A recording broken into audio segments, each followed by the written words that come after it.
distinguished panelists, dear members of the UNITAR Peace Advisory Board, ladies and gentlemen, welcome to this crucial gathering convened by United Nations Institute of Training and Research to delve into the imperative theme, building capacities for further the new agenda for peace.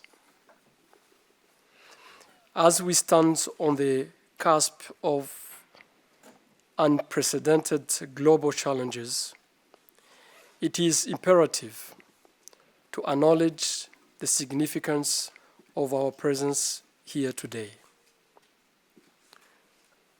We convene not merely as participants, but as a catalyst for change entrusted with the responsibility to shape a future where peace and security are not just aspirations, but lived realities for all. Our world is at a critical juncture, as articulated by the United Nations Secretary General in July 2023, when he unveiled the new agenda for peace.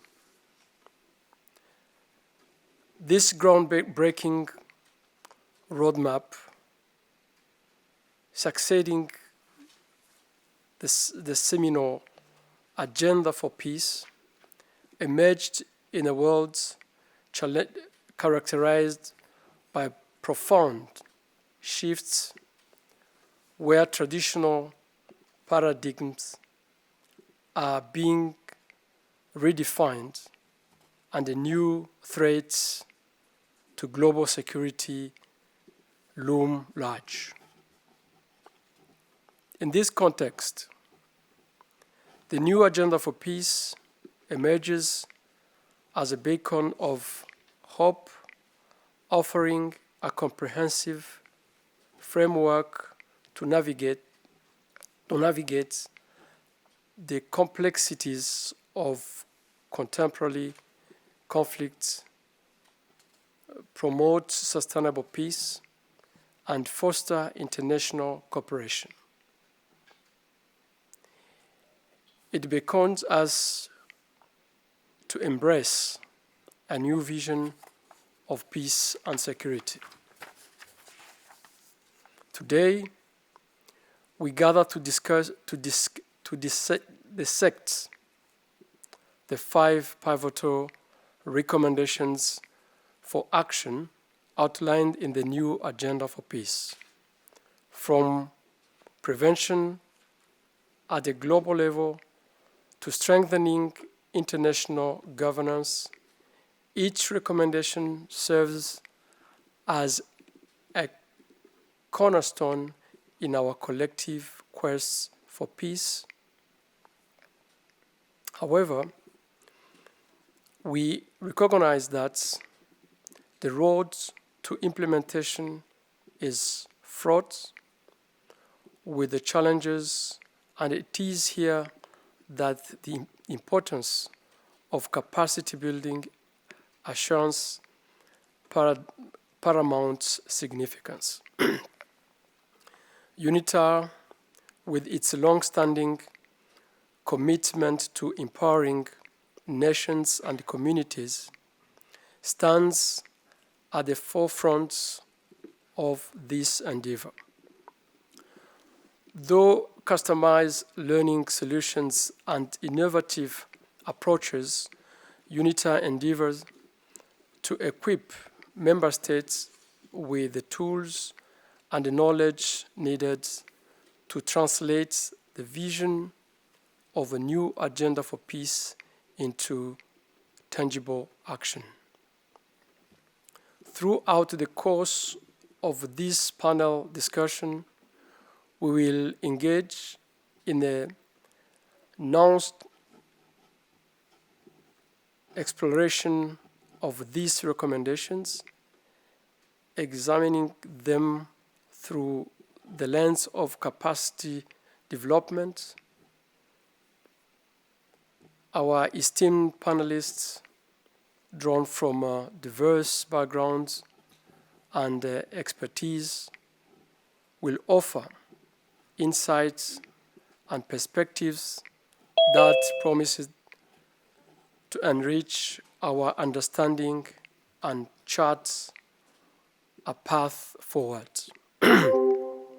Furthermore, I urge all participants, both in person and online, to actively participate in the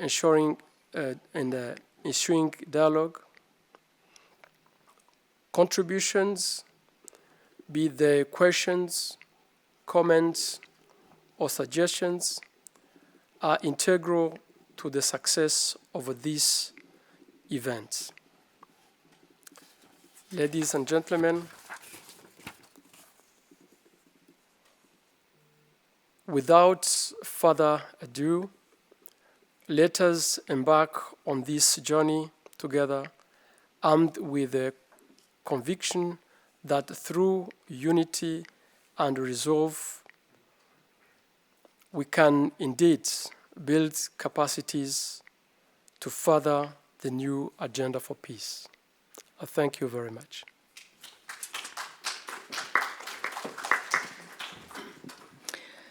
Thank you very much for that, Mr. Karambisi. Good afternoon, Excellencies, colleagues, ladies and gentlemen.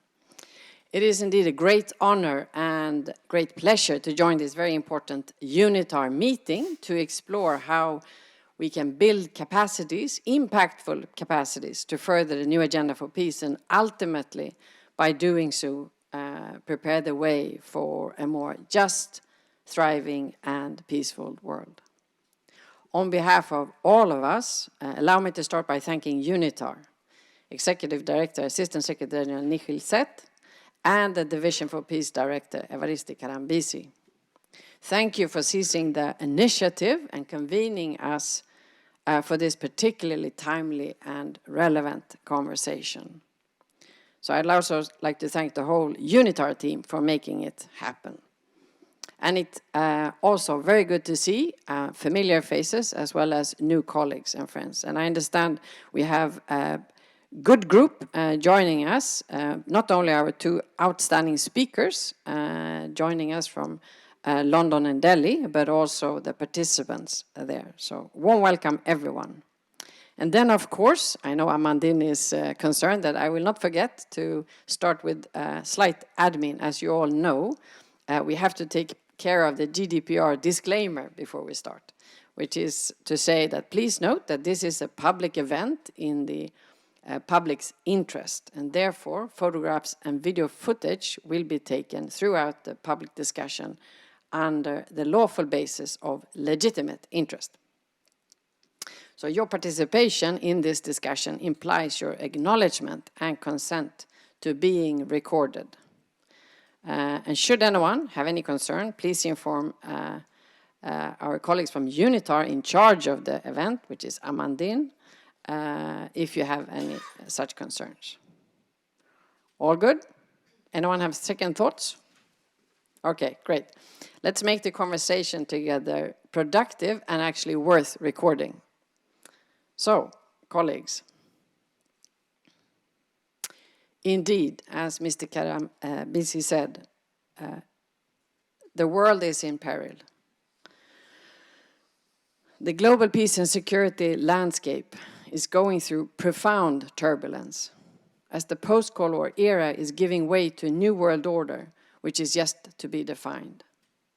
Individuals and communities, societies and organizations, nations are facing a rapidly expanding array of challenges, unprecedented in their scale and complexity, while encompassing a multitude of political, security, economic, informational, environmental, and health dimensions. The nature of conflict has evolved. Violent confrontations are not only becoming more prolonged, but also more entrenched. and even more lethal. Gaza, Ukraine, Sudan, Myanmar, the Horn of Africa, and the Sahel. It goes on. The list is too long. We witness a resurgence of interstate conflicts and warfare, while intrastate disputes, which have been predominant since the end of the Cold War, show no sign of abatement. In addition, beyond wars and even 4 times more deadly is the killings generated by transnational organized crime, dark technologies, through homicides, gang violence, and trafficking, affecting many, if not all countries, including my original one in Sweden, for instance. So there's little evidence to suggest that there will be less conflict or violence in the foreseeable future. Having said this, and all the more because of it, there is pressing need for all of us, all countries, to pursue actions that promote peace, security, human rights, and sustainable development. And indeed, everything is not doom and gloom. Today, the largest democracy in the world is going to vote. Every 9th person on the planet will have a say in their future.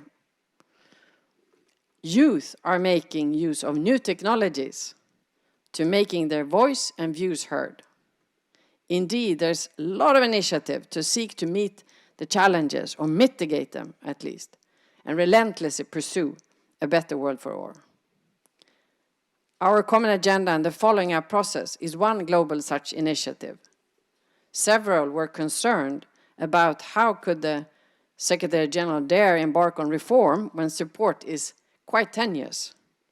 Well, he did, and thank you for it. But now it's up to member states to support politically, financially, but also with personnel.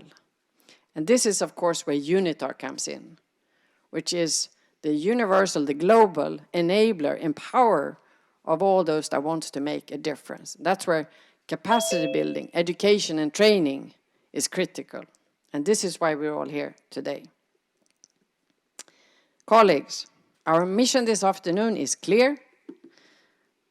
We have been invited to examine the recommendations of the new Agenda for Peace through the lens of capacity development, as Avaristi said. And Ambassador Old Abdallah, our keynote speaker, will highlight and contextualize them in a moment. Our objective this afternoon is nothing less than to generate actionable insights for the practical implementation of the new agenda. And the aim is to enable and empower stakeholders to be equipped with tangible strategies and initiatives to implement the agenda effectively and maximize the outcome of the Summit of the Future. Not sure we will achieve this in 2 hours.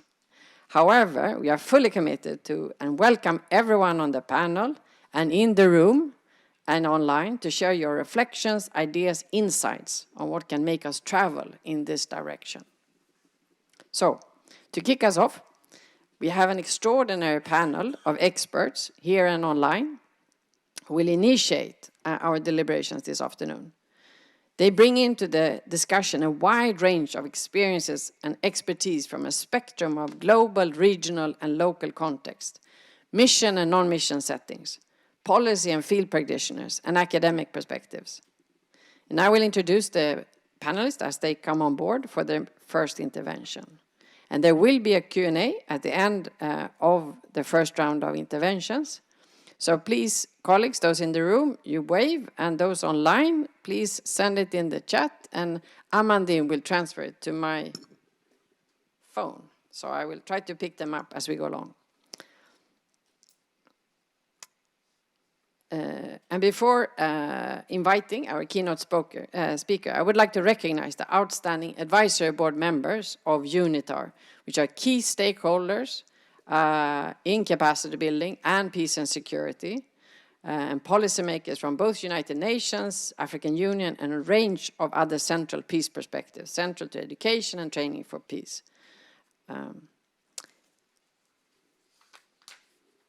Now, Ambassador Old Abdallah, who is the president of Center for S and former special representative of the Secretary General both in Burundi and in Somalia, and also a former head of the office, UN office in West Africa.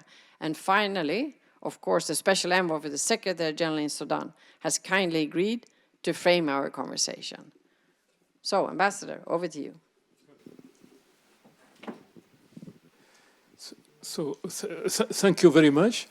And I'm very pleased to be here and to have recognized a number of faces, friends I have known in New York, like the ambassador, Algeria, and others. I was pleased to see you again. We have communicated a number of times. And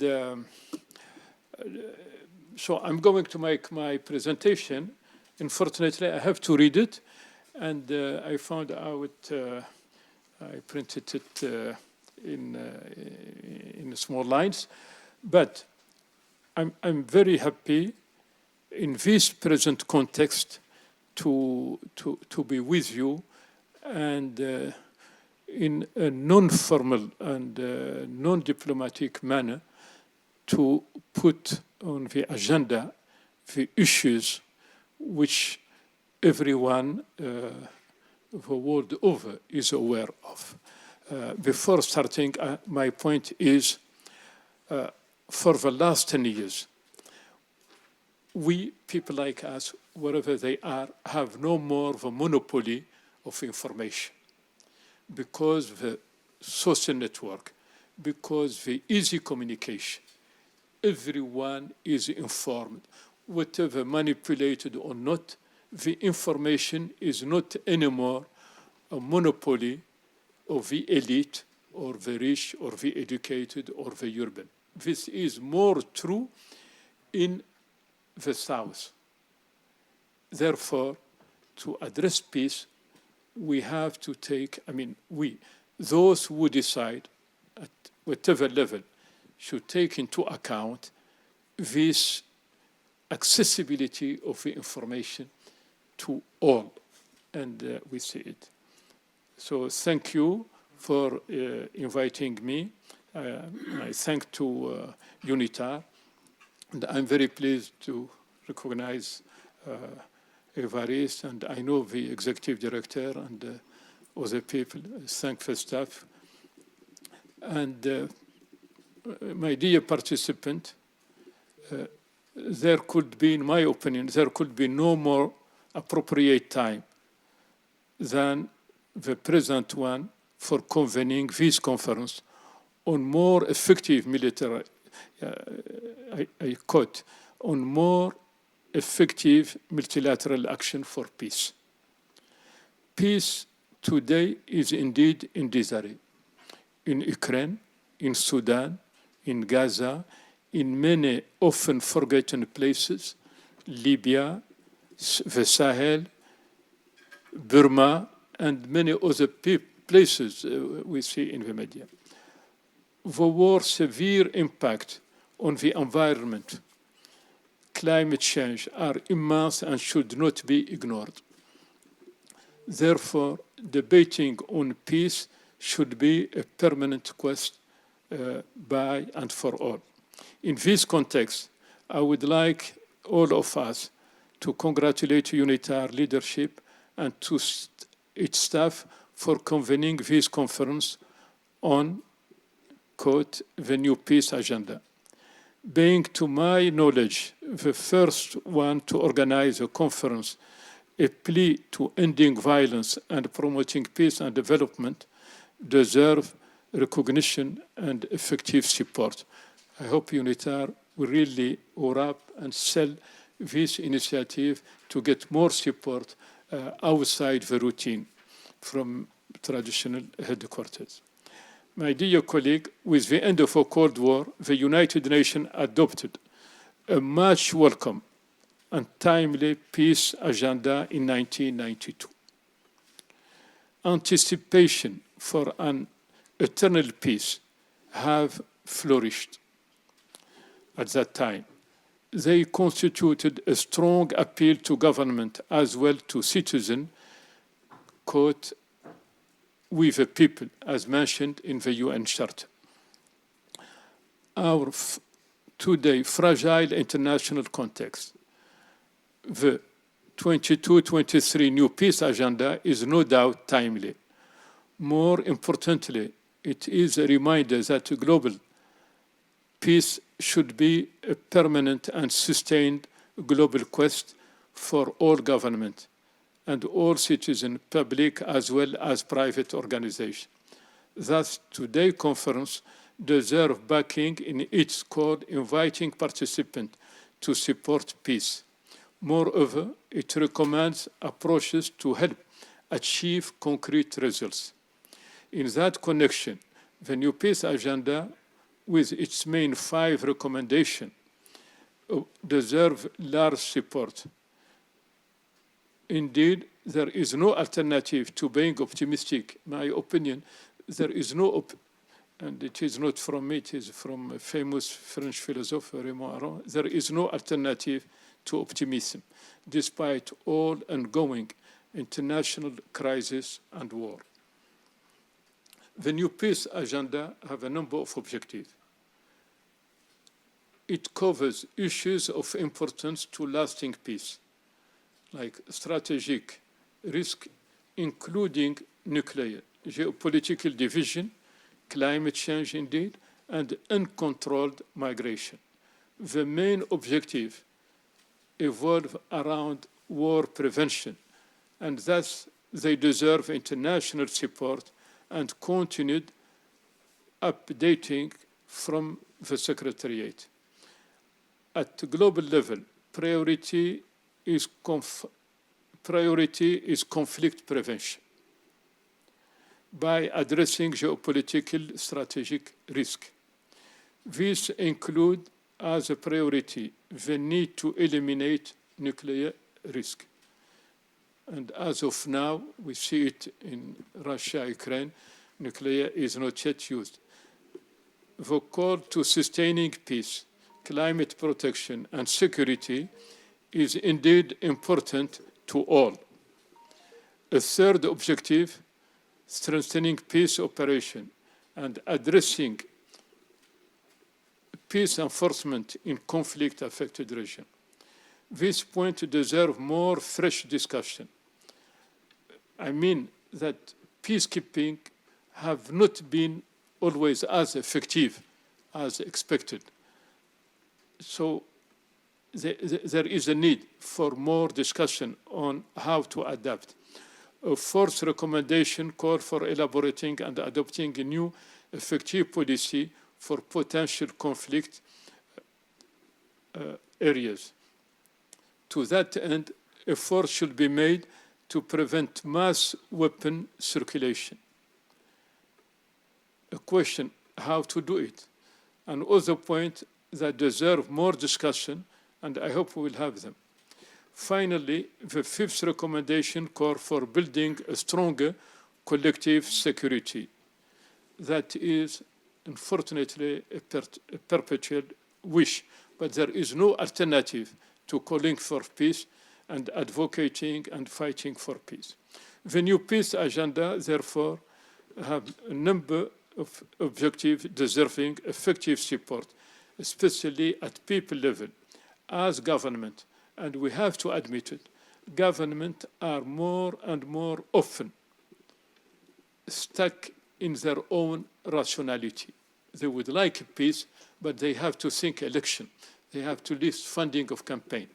There is a problem which was accepted, but with the generalization of social network, with the free contact between citizens, the problem of government is how to maintain their credibility in front of their own people.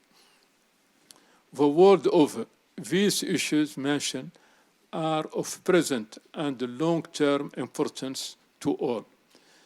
That is well illustrated with figures in the new agenda for peace. About a quarter of world population live in countries at war.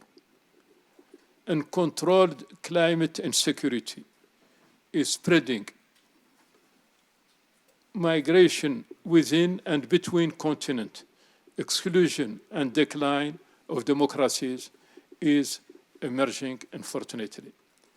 What next for peace? though the new agenda for peace should be welcome and supported, it is more than its predecessor, facing much stronger and realistic realities.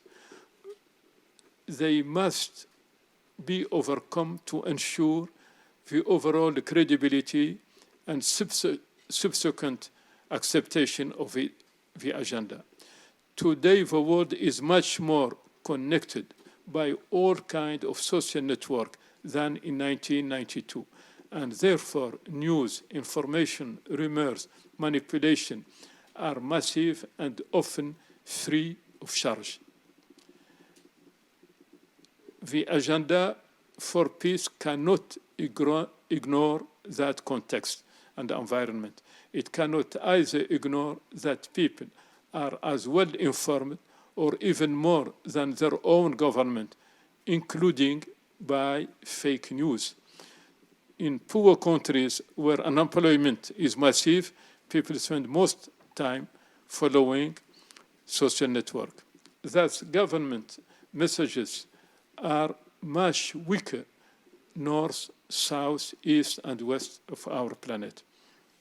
At the same time, the international system is almost paralyzed by a series of ongoing civil and interstate wars. That paralysis is also known by simple messages between citizens.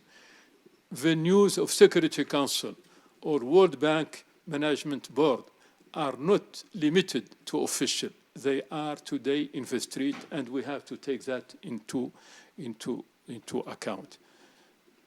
Where that paralysis is known by simple message between citizens. The credibility of the international system, and not only the UN, is threatened from within the state and cross-continent. Government and international institution legitimacy is thus at a great risk.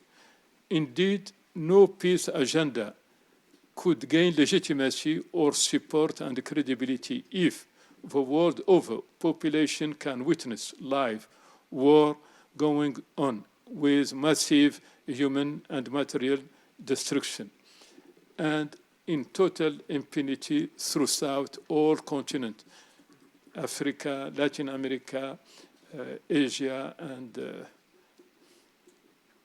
other countries. Thus, the credibility of the international system, and not only the UN, is threatened from within the states. Government and international institution legitimacy is at a great risk. Indeed, no peace agenda could gain legitimacy or support and credibility if the world overpopulation can witness live war going on, massive human and material destruction, and in total impunity. I'm sorry to have repeated. This institution, legality, is still there. I mean, the UN, we are part of the UN. The institution legality is still there, but for how long? If their legitimacy is in doubt. In this context, the old and endless discussion on reforming the United Nations Security Council to help strengthening its credibility, legitimacy, and especially effectiveness need to reach a conclusion. Though I don't see an early resolution of this reform, having worked on it many years long ago, this reform should be part of a new peace agenda priorities and of our discussion. The UNITAR meeting should be part of a process preparing the next summit of the future, scheduled September 24, intended to revive the multilateral system, a multilateral system needed by all, but very weakened in its legitimacy and acceptability. In fine, and more practically, UNITAR may have to play an expected role in preventing the international legitimacy from falling further apart.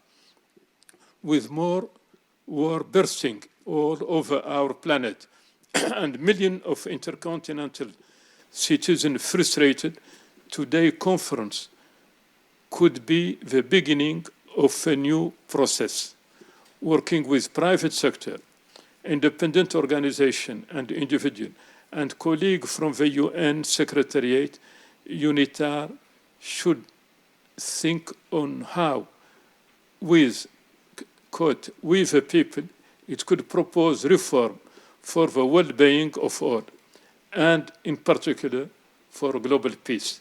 Of course, they have to work closely with the Secretariat, and they have, being smaller, more flexibility.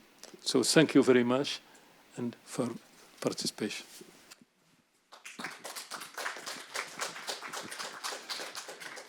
Thank you very much, Ambassador, for taking us through some of the key recommendations of the new agenda for peace and sharing your reflections on them, and in particular the urgency with which that we need to address them.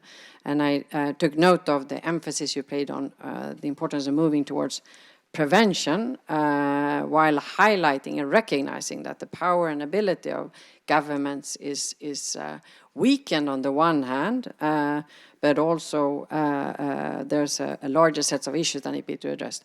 We will be, the subsequent speakers will focus on some of these issues in more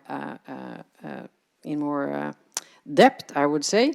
But before introducing our next speaker, I would like to say that, General, I hope you've been voting today. General Singh? You're telling me? Yeah, I was saying that I'm giving you a heads up that I'm soon going to introduce you. Yeah, I wanted to say. I'm listening. Yeah, I'm okay. listening loud and clear. Okay, wonderful. So before I introduce you, there is one common denominator amongst our panelists, and you might have noticed that almost all of them have served peace in Sudan. And of course in many other places too. But we did here this week only with the Secretary General, where he highlighted that we did mention a number of conflicts here in the introduction of it, but of course the situation in Sudan, it's been a year since the war started, and the Secretary General underlined that it's not only a conflict between two warring parties, it's a war being waged on the Sudanese people. So 49 million people live in Sudan. More than half, 25 million, which is more than all the people living in the Scandinavian countries altogether. 25 million is at the risk of famine and are dependent on life-saving assistance. And that is just one conflict. And this is, of course, the urgency and the importance of the topic we're talking about. And, of course, where the role of UNITAR can play in building capacities for the future. So I am going to hand over. That was the introduction to General Jaspreet Singh, who is one of the few, maybe the only one, who served as a force commander and then also as a deputy special representative of the Secretary General in Sudan and for a great number of years. Of course, you have a much broader and other experience to bring to bear, and I know that you're not going to speak about Sudan specifically, but you are going to raise the issues particularly pertaining to the recommendation on strengthening peace operations and addressing peace enforcement. General, over to you. Thank you. Good afternoon from Chandigarh, India. It's an honor for me to participate in the panel on building capacities to further the new agenda for peace. Conference, as we all agree, is a very important benchmark for implementing Secretary General's vision and the UN's new agenda for peace through inclusive, networked, and effective multilateralism. All four very, very effective words: inclusive, networked, and effective multilateralism. But before that, a hard reality check. The UN has been unable to stop the wars in Ukraine, Gaza, and Sudan. And internally, peacekeeping has hit an all-time low with failures in Mali and Congo. A professional introspection is thus needed. Firstly, to identify what are the causes for this institutional setbacks and thereafter forge a collective understanding on the big issues on the way forward. I shall be, as Annika says, dwelling mainly on strengthening of peace operations. Upgrading peace operations is a joint responsibility between the UN and the member states. Three issues, in my view, need priority: credible multilateralism, a reset for effective peacekeeping, and the host nation relationship. Let me come to issue one: credible multilateralism. The world is changing, but our global institutions are hesitant to change. There is thus a growing disconnect between the decision makers and those impacted in the conflict zones. Restoration of UN's peacekeeping credibility is imperative, which requires walking the extra mile by all stakeholders. The UN Security Council does not reflect the modern world and needs urgent reforms. However, structural changes can take time.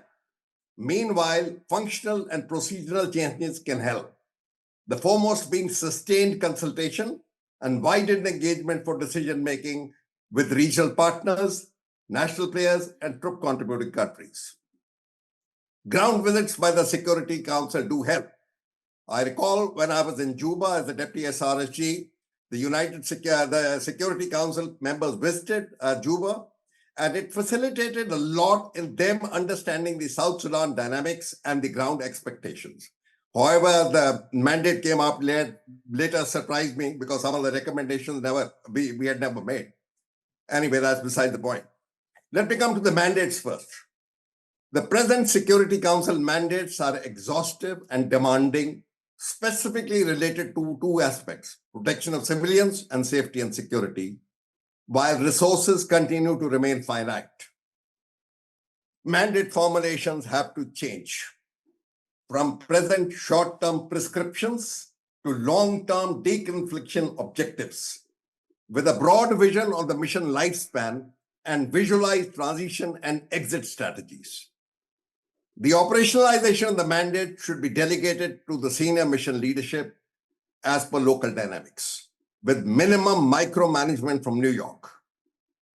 Member states have to be strategically engaged in the entire spectrum of peacekeeping deployments. This includes evolution and review of mandates, conceptual development, and training needs. The troop contributing countries, TCCs, need to be appropriately resourced.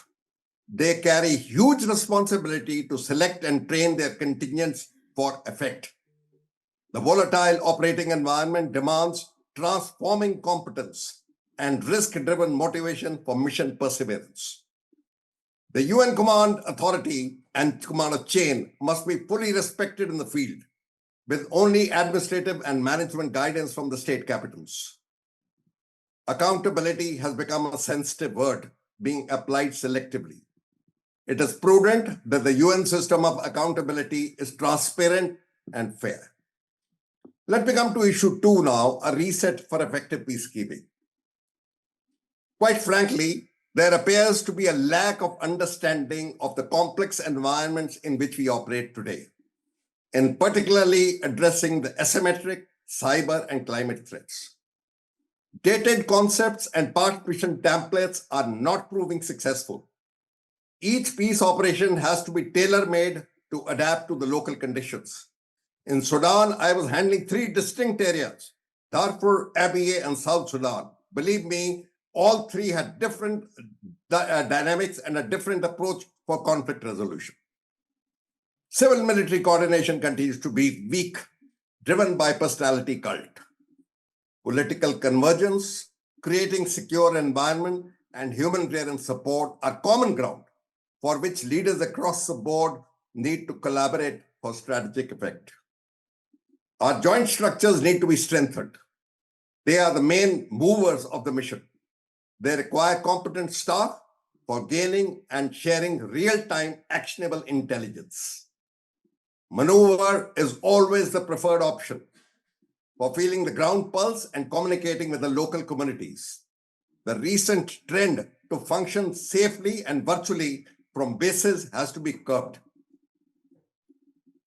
Each peacekeeping action or inaction has fast-flowing strategic effect. In the world we live, as was brought up, information spreads very fast.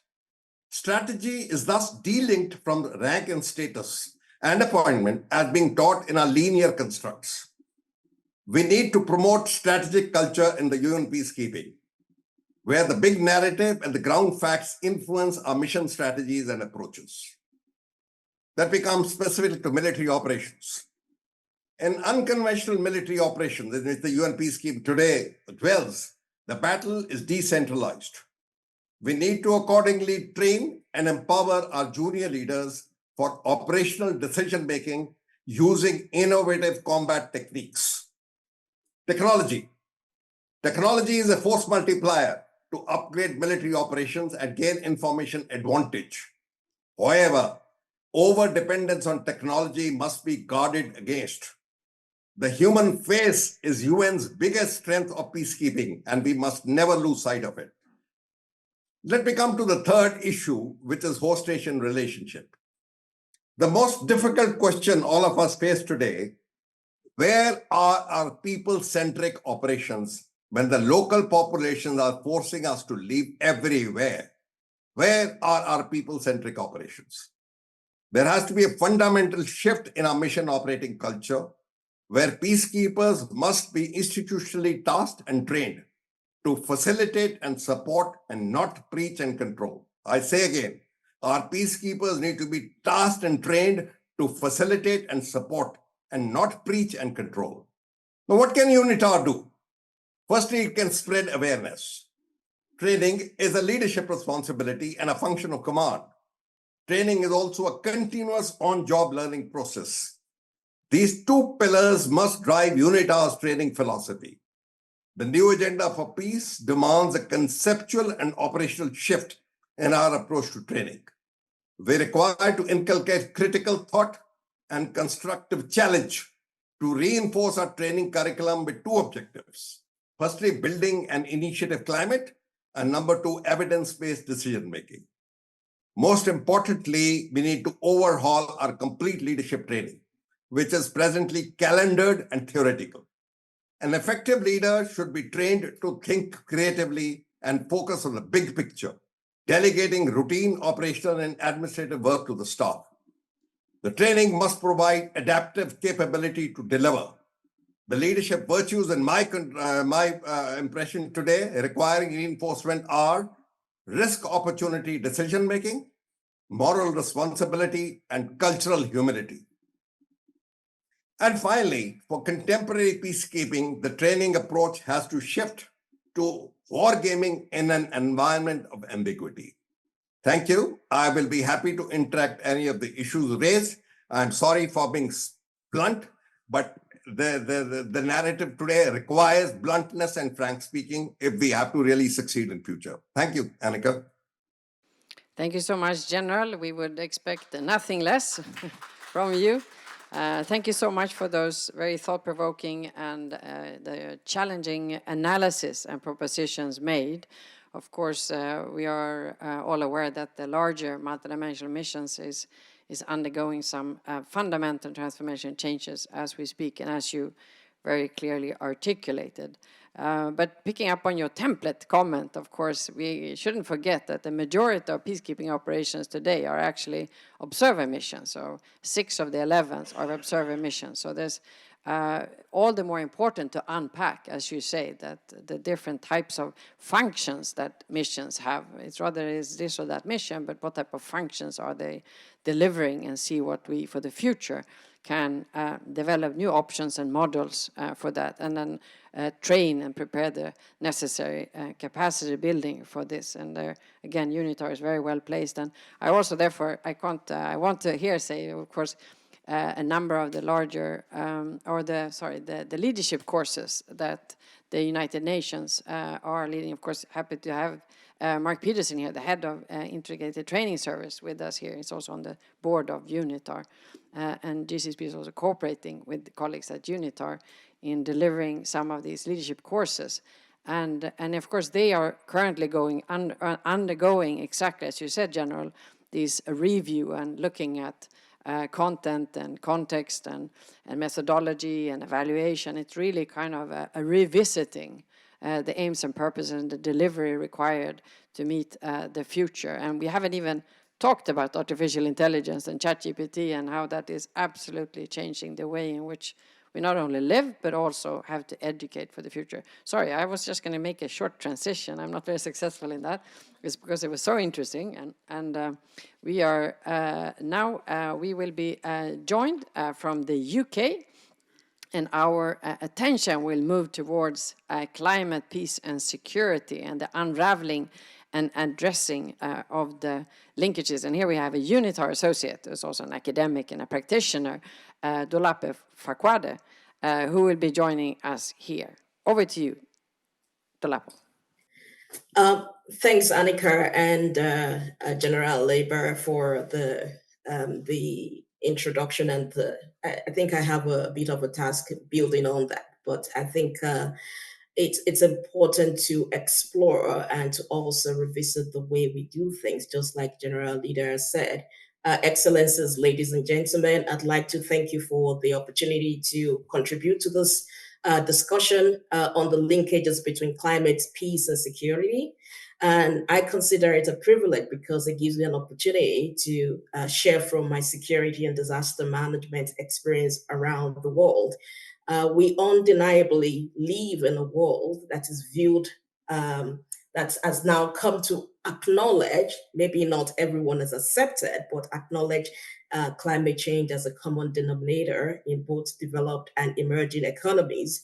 But more so, it has come to the point where it continues to frustrate the growth in emerging economies because of violence, prolonged violence, crisis, and war in certain countries, some of which General Leader has mentioned in his speech. My intention is not to portray climate change as the sole driver of ongoing peace and security problems in the world, but to highlight the various viewpoints that we need to explore in understanding the relationship and interdependencies between climate, peace, and security. Overtly so, climate change, we know, can act as a threat or multiplier of threats to security and peace. We know that it could drive and accelerate fragility, amongst other things. And I want to start by unpacking what I mean by that statement, because we can't revisit or overhaul or revamp the way we've conducted peace mission without understanding the dynamics between these three factors. When we look at climate change or climate as a threat to global security and peaceful coexistence, and possibly as a threat multiplier, we cannot effectively reset peacekeeping, peace building, and what have you, and all the security measures by not understanding how this can be. The United States, in all its military prowess and defense capability, has rightly acknowledged that climate change increasingly exacerbates risk to states and also state, national, and regional security. How so? Because when we have extreme events, it increases military capability to respond to such events. We need logistics. We need sophisticated capability to support large community, large society, population, which exceed civil participation or civil capability. We've also seen the same during COVID-19, where the military became more increasingly resourceful and useful and needed in responding to the impact of COVID, especially setting up hospitals and emergency centers. Again, that draws on military budget. It draws on defense budget. So, and the reality there is that we know that climate change can exacerbate existing vulnerabilities, leading to economic, social, political challenges that contribute to conflict, violence, and overall threat of a nation as a region. So my question is, how can we then embark successfully on security and peace mission when we ignore the linkage and the influence of the impact of climate change in already existing vulnerable society? And then when we look at that as a threat multiplier, we know that climate change mitigation and adaptation alone and cannot reduce climate security risk. We often don't connect it that way. So for example, if we're going to, in environmental security, if we're going to understand the interaction between security and environmental degradation, this may include preventing, repairing military damage to environment, as well as assessing the risk of instability due to resource scarcity, environmental degradation, or biological threats, among other threat factors. If you look at all the countries around the world where there's current war, including in Europe, have we thought about the environmental degradation, the direct effect those war activities are having on the environment? How easy will it be for communities to recover? How would farmers be able to utilize the land? How would population be able to continue and sustain their livelihood? So in terms of preventing conflict going forward, how can we do that if we ignore that narrative? And also the direct risk implication on countries' defense budget in terms of strategies, plans, capabilities, mission, and equipment. That is changing the landscape. The more violence we have, the more strain it puts on defense budget. The more extreme events we have, the more strain it puts on extreme budget. If you look at the flip side of that, we also know the direct impact on tension that puts on society, and we see that in genocide around the world. We've seen that amongst communities living in extreme location, and how that frustrates that. But the good news is, research also shows that climate change can act as a threat reducer by temporarily causing lower conflict intensity. Have we considered how that might influence how we look at societal grievances and how further conflict can be mitigated, not just looking at it from a driver of conflict? And this is what I'd like to draw attention to. What some research are showing now, and what training design and capability design can draw from those researches. As I continue to explore climate change as accelerator of fragility, countries already weakened by years of war and conflict can be affected further by extreme events. So if you look at earthquakes, you look at extreme flood, you look at earthquakes and flood and what have you, the impact of climate-related extreme events contribute to poverty, social inequality, and fragile states. And we know that failed states or weak governments may have trouble meeting the basic needs of people. Look at Horn of Africa as a whole in general. Look at countries in Asia, Philippines, ASEAN, with increasing demands on the system. These conditions shift the regional balance of power or result in failure of the state going forward. There's so much that countries and states can take. And it's important to understand that even when the West is called upon to restore stability in most of this region, such situation further increases tension. The reality is that climate-related disaster resulting from extreme weather events and changing agricultural patterns undermine governance structures, exacerbate inequalities, and create conditions conducive for conflict. So in our peace-building mission, and in our preventive measures going forward, in our capability development schemes and programs, how we factor in the complexity of these linkages, the implication of these linkages, but more importantly, the opportunities that these linkages present us. Recent study of 21 cases across Asia, Africa, and the Middle East revealed that after climate-related disaster, 29% of armed conflicts escalated, 33% de-escalated, 38% did not change. Why is that?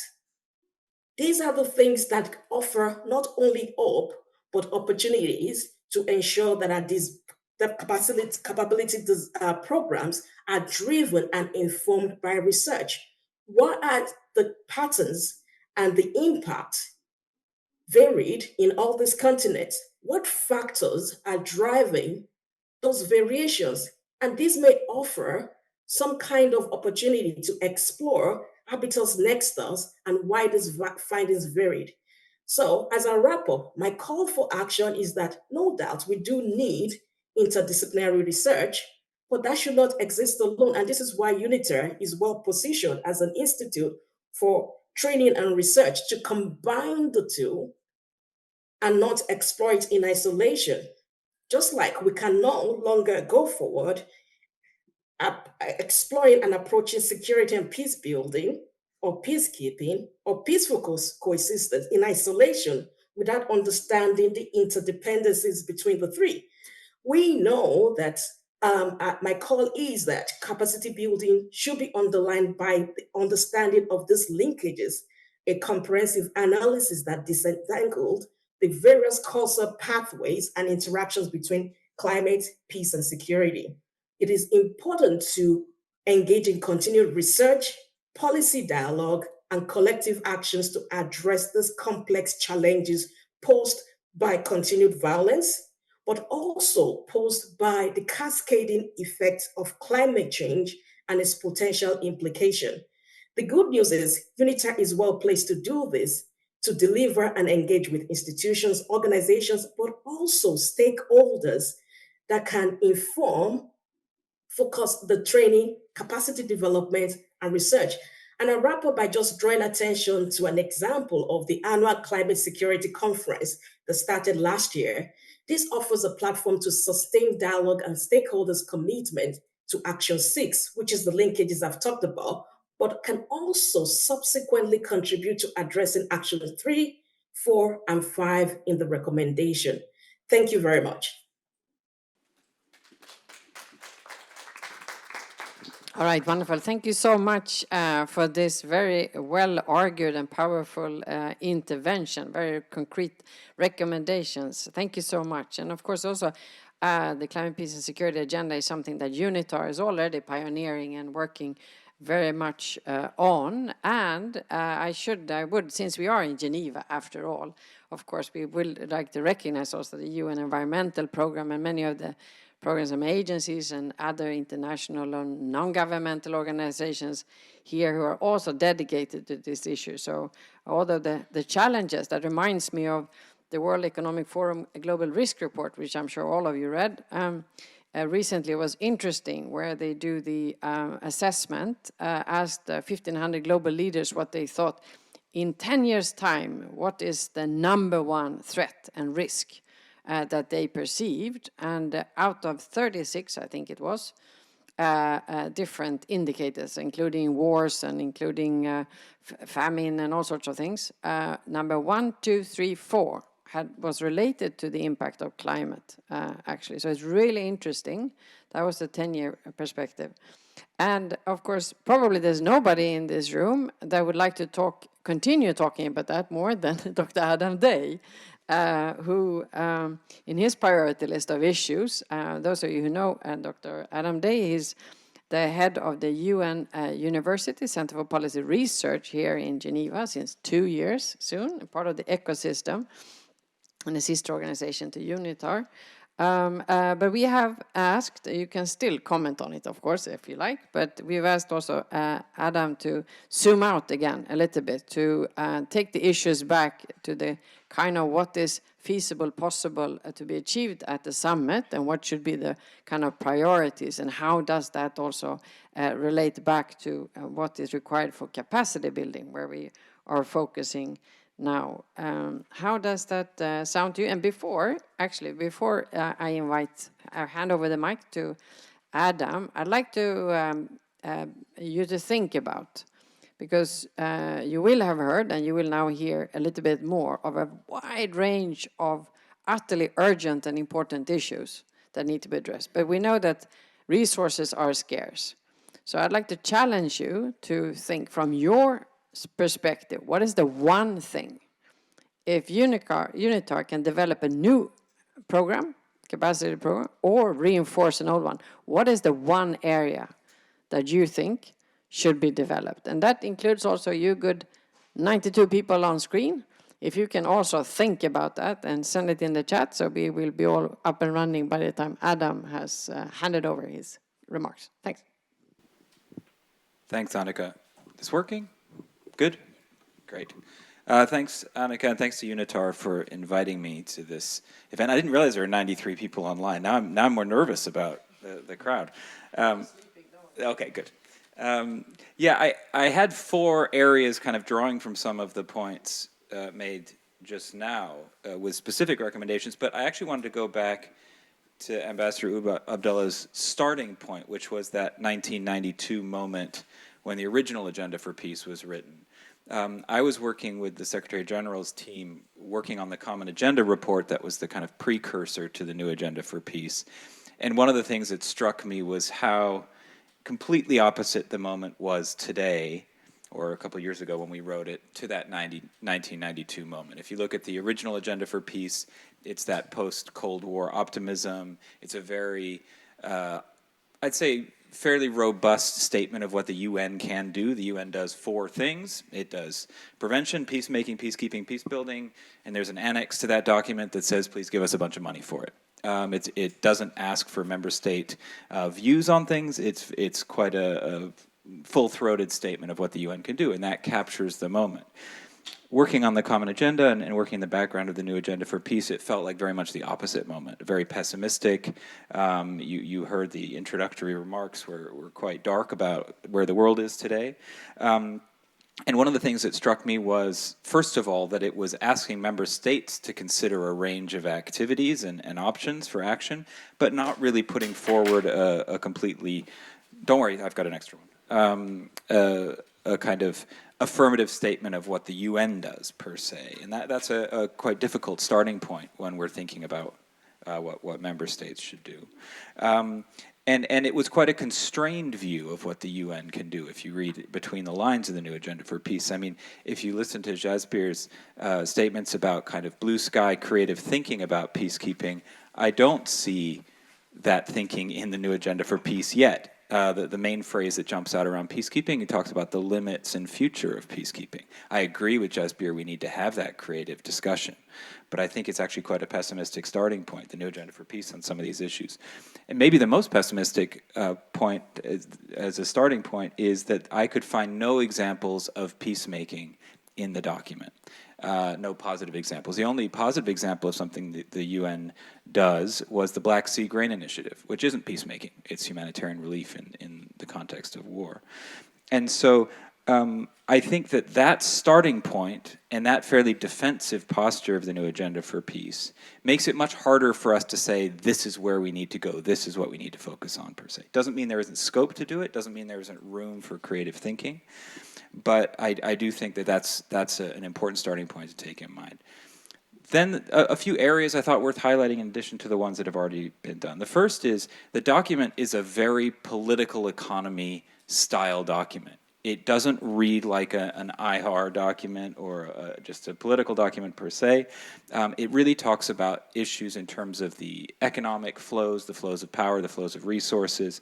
And one of the most important, and I think telling phrases in the document refers to the human cost of militarization. That is a new idea that wasn't in the original Agenda for Peace per se. It comes out of this sense that there are kind of global shocks to systems, and we need to think about the role of conflict and the role of military spending, which is another phrase I'd take into account. And I do think that there's even a proposal in the new Agenda for Peace for a Secretary General's report on the human costs of militarization. That's a very interesting idea. And that's an idea that we could use some capacity on. I've done quite a lot of research within the UN system and on the UN system, and I find that its ability and member states' ability to track the impact of financial flows, to understand what the broader kind of effects of where money and resources go is very poor. And even just, there's a political economy training for people in the UN system. I don't think it's robust enough to really make us understand the type of human costs of militarization the SG is calling for. So I think that's one quite tangible, new direction. I would imagine 5 years from now when we look back on the new Agenda for Peace, we will have forgotten about a lot of it because a lot of it won't be taken up. I think that human cost of militarization is a very important phrase. We hosted, or Annika hosted, the Institute for Economics and Peace. They do this peace index every year. That's a great starting point. And building greater capacities to do that kind of work, I think, is very important. The second area is And this comes back to a phrase the Secretary General uses, where it was interesting in the Common Agenda.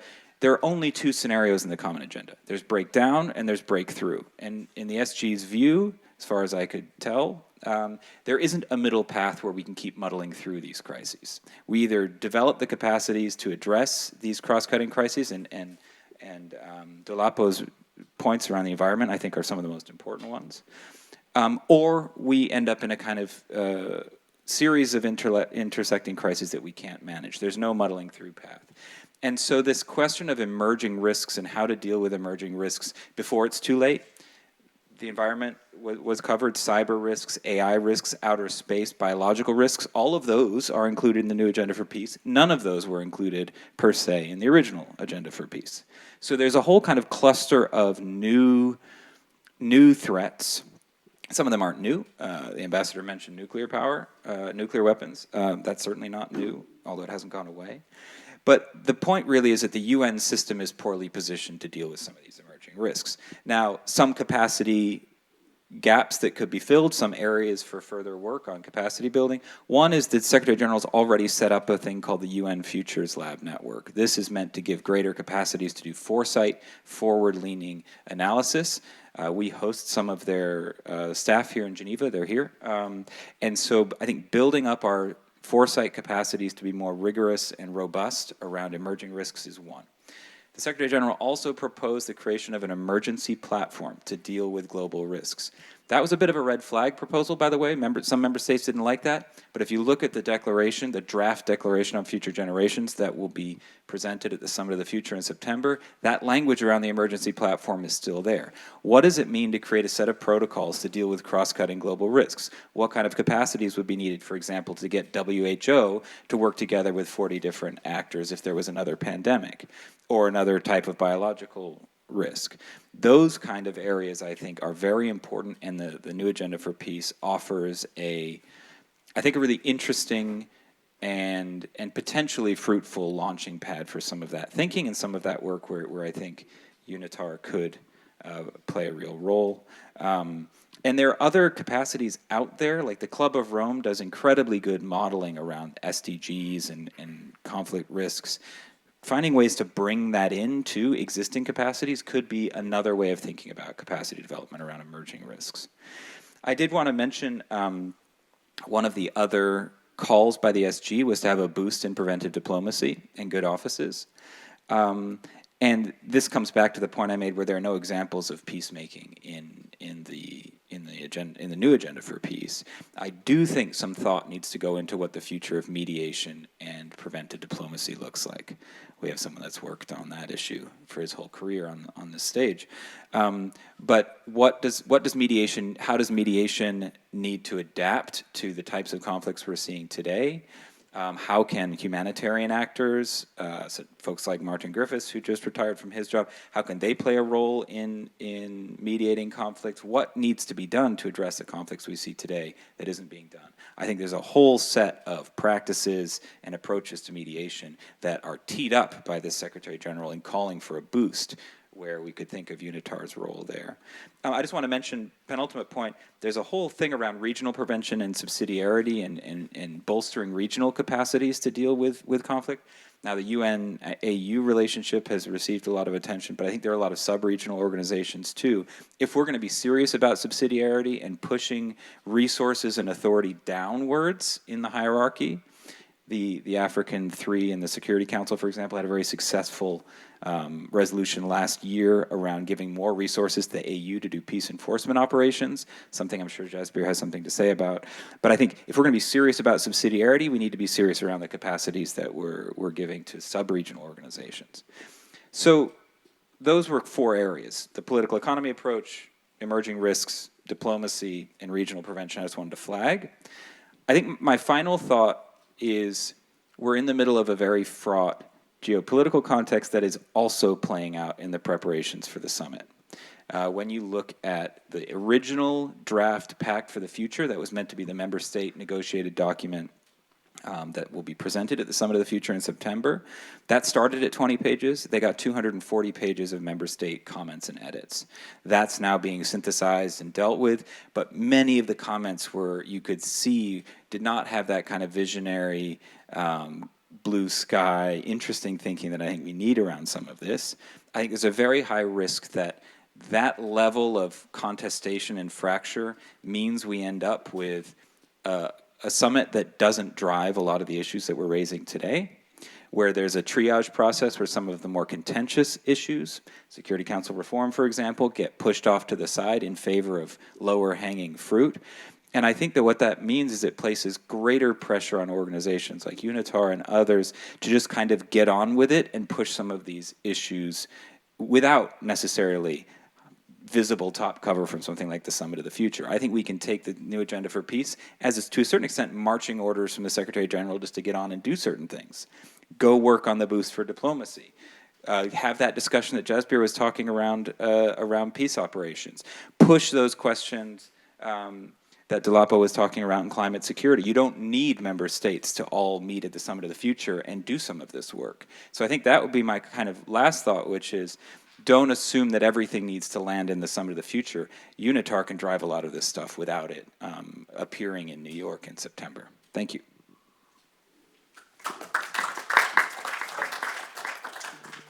All right, thank you so much, Adam, for those fresh thought and challenging contributions, as always, and laying out a whole, I was saying, a football field of issues that need to be picked up by UNITAR and others on that. As we're opening the floor for question, comments, and so on, we already received a few online, so thank you very much, colleagues. We see you're engaged, and maybe I can, because it links to your very last comment there when you talked about that. One thing is what will be achieved at the summit, and then what can UNITAR kind of push ahead, and others, of course, also working on capacity building. And there was one question here by a colleague from online that, what transformation should peace building and peacekeeping training include to face the new challenges and be recognized and adopted? My question relates to science diplomacy as an essential path to build common interests among allies and adversaries alike, as demonstrated throughout the Cold War with the United States and Soviet Union in Antarctica and outer space. So the role of education, and of course a global platform like UNITAR, will be even more important now, when especially having that technical approach and a functional focus. And therefore I can't help but also say that we at the GCSP, we're pleased to have participants from some 170 countries every year in our training too. We are of course minuscule compared to UNITAR, but I think that the power of education across different divisions are extremely important. I'm actually, anyone who wants to engage here from the room, I was going to hang over to Mark Peterson, who is of course head of Integrated Training Service at the Department of Peace Operations in New York. Mark, do you have a mic? I do not have a mic.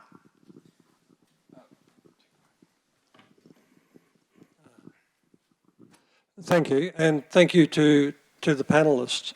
I wanted really to sort of step out of the peacekeeping world and think a little bit more broadly about some of the implications of the capacity building requirements from the new agenda for peace. And like Adam, I have 4 things, which are kind of in a sequence. So the first thing that I see is a requirement here, and I'll link them together, for foresight, connected thinking, and enduring thinking. And by this, what I mean is the ability for people to see across lines of activity, to see linkages between activities and issues, and to develop joined up approaches on, so for example, to be able to see the linkage between the SDGs, human rights, peace and security, economic development, and children's issues, and to see that as something which we need to address and to identify ways of solving those issues. But the 3 things need to go together: foresight, connected thinking, and enduring thinking, to give that long-term approach. The second thing where I think we need to do work is on prevention and peacemaking and sustaining peace. And here I think the challenge is to provide the capacity for people who can work at the strategic level and at the street level. So all of those ranges in between, because too often we focus simply on the strategic level and we forget about the people-centered approach. So we need to build that capacity.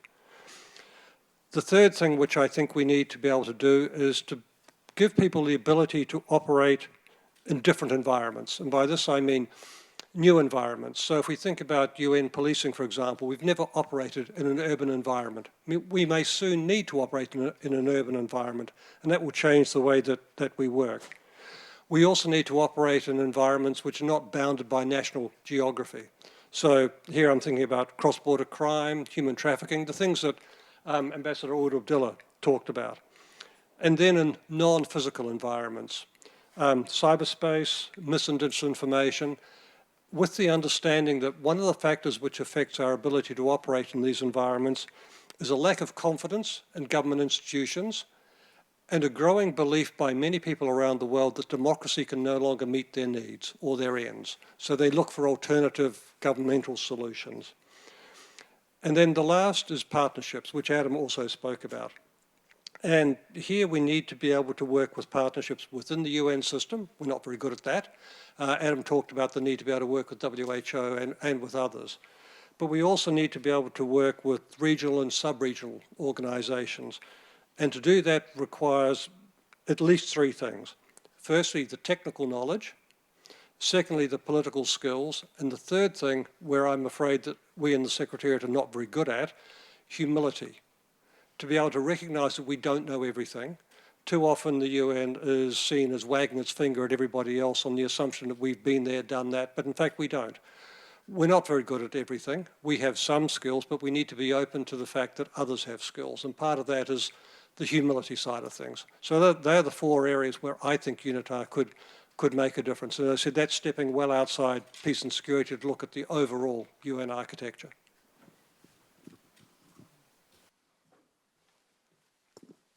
All right, excellent. Thank you so much, Mark. For me, it was more than four, but absolutely great. Thank you so much. Excellent. So I wanted to open up anyone else in the room who wants to intervene, or any of the panelists who wants to engage. Oh wow! Okay, yeah. Great.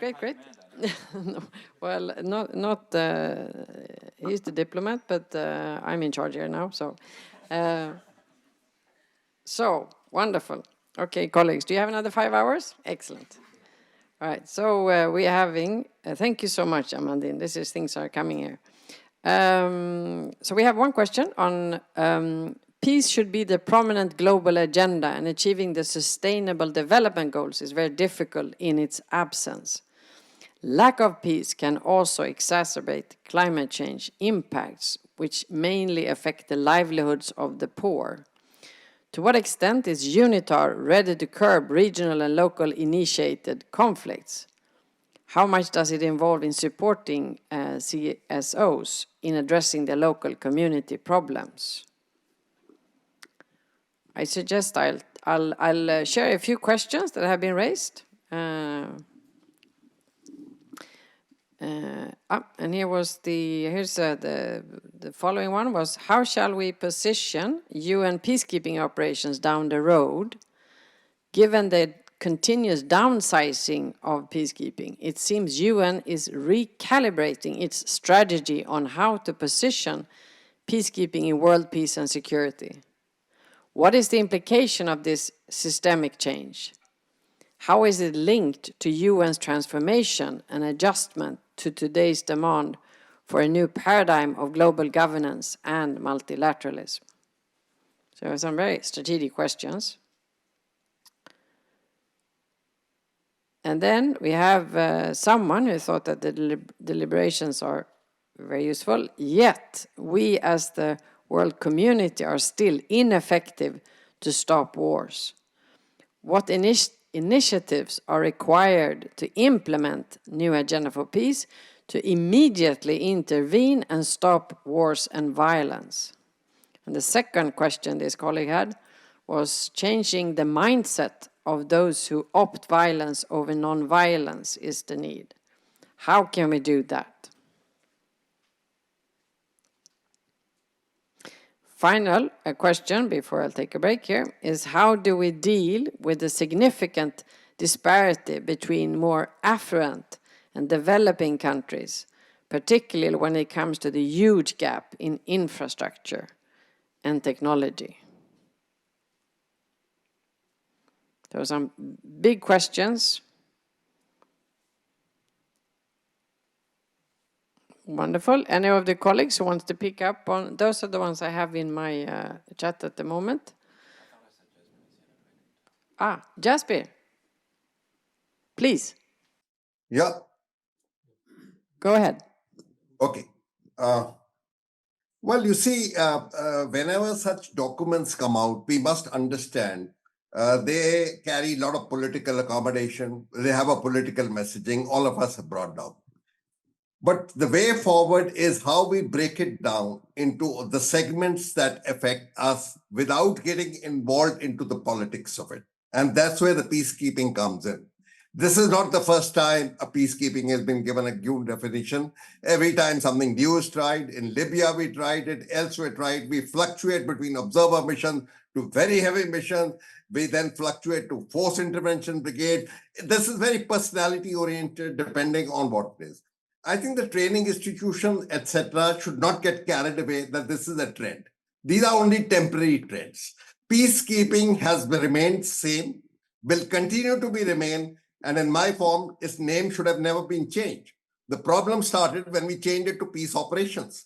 But it's not operations. So why are we calling it peace operation? That time also objected to it. It is peacekeeping. And peacekeeping itself is very large. It itself inculcates peacemaking as the agenda for peacemaking, peace building are part of peacekeeping. And peacekeeping is peacekeeping. So we coin new names, then we coin new organization, then we coin a new, then we have a new mandate coming up. Anyway, that nothing can be done about it. That's a political thing. But UNITAR and institutions really have to get from it what it affects us, how can we do that, and in what way can we carve out our capacity building elsewhere. The new challenges are known. It's a changing landscape, and that the problem is, the recommendation really is how can peacekeeping adapt to the new conflict dynamics that have come. That's what it is. These things were not there earlier. Asymmetric threat was not there.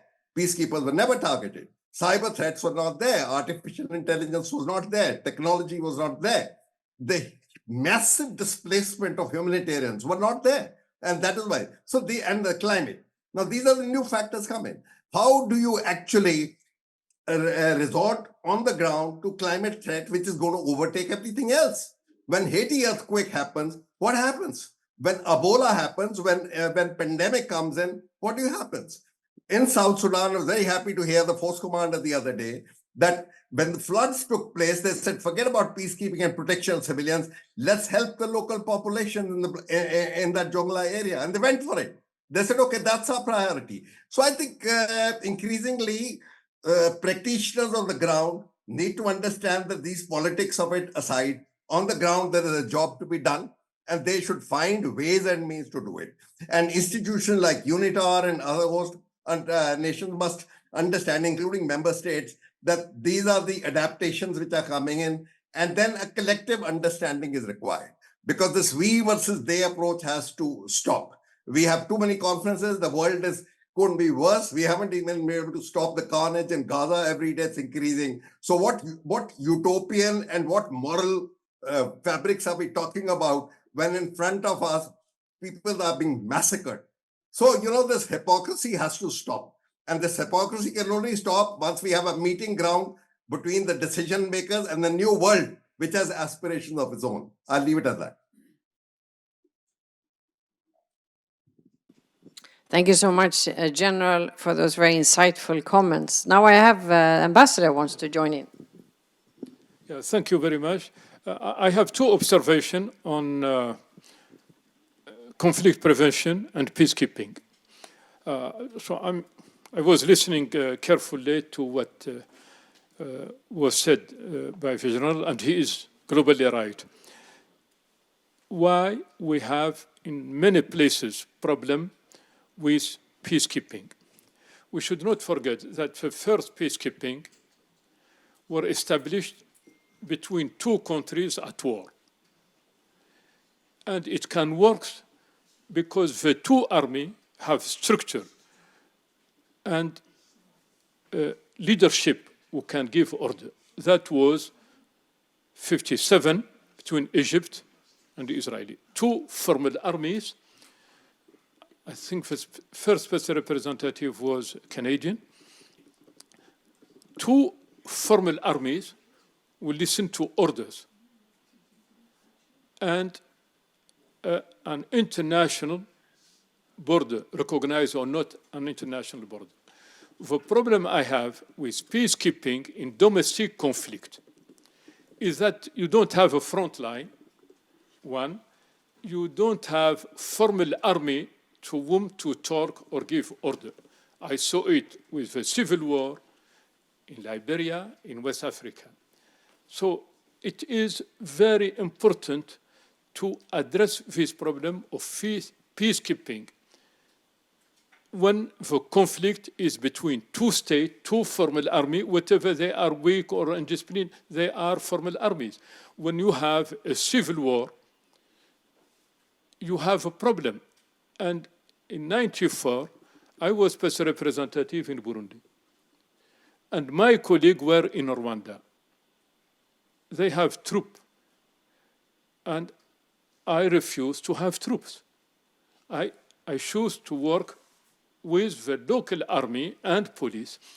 And when we had the same problem they had, we decided to go to the radio, television, and send our message with control. So I'm sure there is effectiveness in peacekeeping. Though Congo Democratic Republic may be an exception, because since I started university and I'm retired from UN, there is peacekeeping in Congo. So again, we should not blame the military or the peacekeeping, but for policy of sending troops in a domestic conflict. This is my point. Again, because there is no order. There is no line of commandment, and you spend so much money. So how to address it? The other problem point I would like to raise is the preventive diplomacy. We know there is a conflict. How to address it?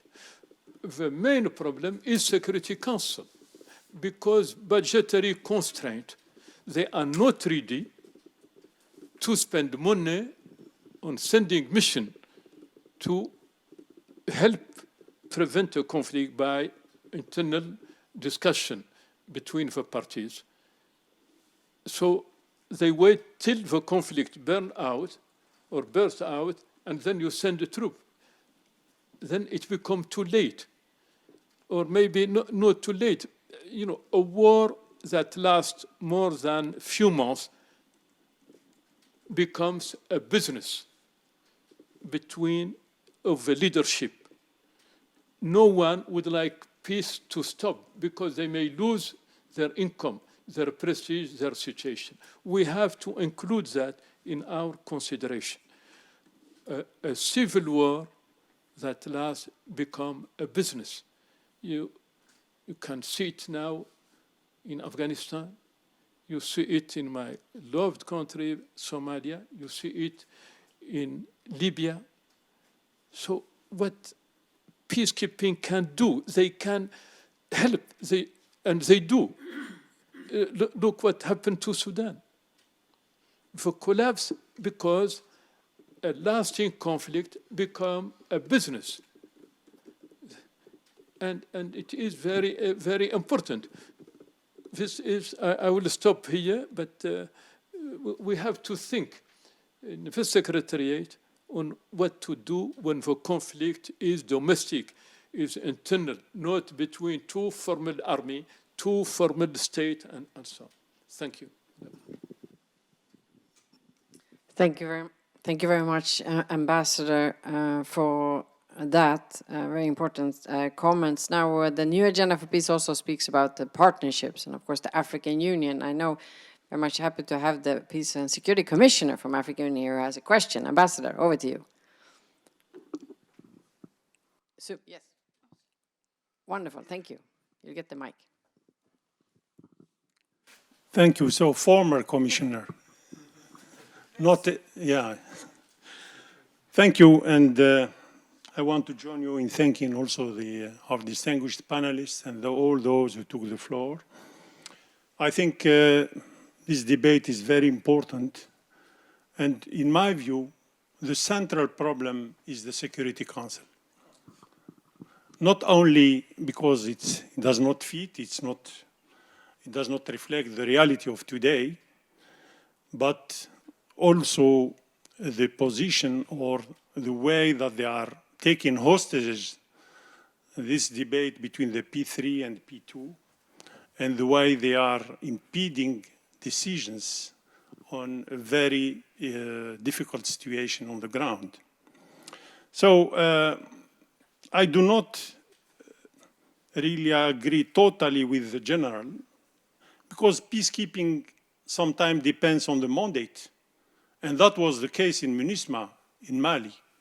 It's not that people were not eager to do the job, but they didn't have the mandate to go and combat terrorism.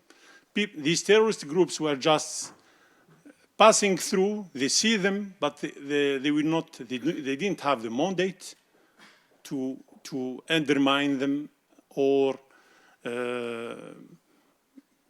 protect people from their action. Obviously, they were going for action. So we had long debates to include, like we had in Congo, FEB for to deal with these issues but we didn't succeed, and you know why. So on the other hand, I think the main issue, as Mark was saying, is humility. For Africa, we had more than 17 strategies, for example, for Sahel. But none of it came with any results. So the humility means that you just go to the people on the ground and hear to them what are their thinking, what are the priorities for them, and thereafter you can prepare your own actions. And we had the sentiment, at least in Africa somehow, that where we were successful, we were prevented to finish the work and raise with honor from those situations. And he spoke about Somalia. That's exactly what happened. When, those who were helping us on AMISOM decided just to stop the financing, although we recovered 80% of the territory and we gave political space to the government to work. So today the piracy is back to those areas, and I'm sure it will be very costly. So the issue also of, and as I think the speaker there at your right was rightly saying, in terms of really capacitating the regional organizations and partners. We have had long debates with our colleagues in New York about financing peace operations that are decided by the African Union, but also approved by the Security Council. But it was very difficult. Until now, the matter is not totally solved, and they cannot ask us to pay 25% of the operation. Where do we find that? And in principle, any operation of peace and security accepted by the Security Council should be fully financed by the Security Council, by UN itself. Why there should be an exception for Africans? So I think we need to change the narratives. We know that for some people, it's sexy to talk about Africa, about the problems of Africa, but I think we need a different approach based on mutual respect, based on being also sincere and far from this hypocrisy that we see today anyway, and this two sets of positions, or I mean, the war, the world after Ukraine and Gaza is not the same. I mean, we see double standard in play today. So I think we have to address those issues unfolding from all these issues so that we really can advance. And you did ask a question of what would be maybe one of the primary subject for UNITAR to do. In my view, it will be the prevention for effective human security. Human security. Thank you very much.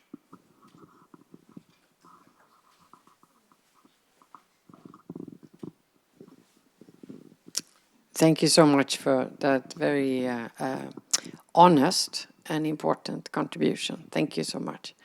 Now I have, now there's plinging and I see people and I see hands and I also, would you like to raise a question? Yes? Yeah, exactly. Wonderful. Thank you. Is he our UNITAR colleague? Yes, I'm working in the Peace Division. Before I came to UNITAR, I had the privilege to be a UN observer in South Africa in the Preventive Diplomacy Mission, and it was amazing to support what South Africans had negotiated, the National Peace Accord process, the local peace committees, the provincial structures, a code of conduct for political marches and rallies. So we as outsiders, it was OAU observers, it was United Nations observers, EU parliamentarians and others, we quietly supported the South African process and could work with other actors to help diffuse tensions quietly. But this was a kind of a quiet preventive diplomacy engagement with hardly any resources, but quite effective. At UNITAR, we've had a program in peacemaking and conflict prevention. We're in our 31st year. Our international fellowship program in peacemaking and preventive diplomacy brings together mid and senior level UN staff. This is humanitarians, those working on human rights, those working in DPPA, on peace operations, OCHA, as well as diplomats and regional organization staff. And the focus is on conflict analysis, negotiation, mediation. And I think that some of the things that have come up here, which is what's really needed in a lot of the challenging areas we're looking at around the world and in conflicts that are looking at entrenched, is strengthen capacities for finding political solutions. It's the creativity, it's the dignity, and moving from a competitive to a cooperative approach, analyzing the real root causes, developing the deep listening and constructive communication skills, the relationship building, and then coming up with creative, mutually beneficial solutions. And what the international community and at any level can do is a constant investment in prevention, in peacemaking, in these core skills among people, whether civil society, whether diplomats, regional organizations, staff, or others. We also do training with indigenous peoples' representatives and minority leaders. So what are the things that will help people advance their priorities to improve the well-being of their peoples and nations and help all of our organizations become more effective to contribute to the dignity, well-being, and voice of people around the world? Thank you. All right, thank you so much for that. Very helpful to see also what's already going on by UNITAR related to prevention and the whole range of courses. Thank you so much. Wonderful. Do we have now? I'm trying to see who is next. I know Adam wants to come in. Wonderful. Yes. I think my mic might be less sensitive than yours, so I'll speak up. There's some great points here. I wanted to pick up on this point around, well, kind of a few points around peacekeeping and peace operations to start. First of all, I think the death of peacekeeping has been exaggerated. I'd be surprised to see it go away all the way.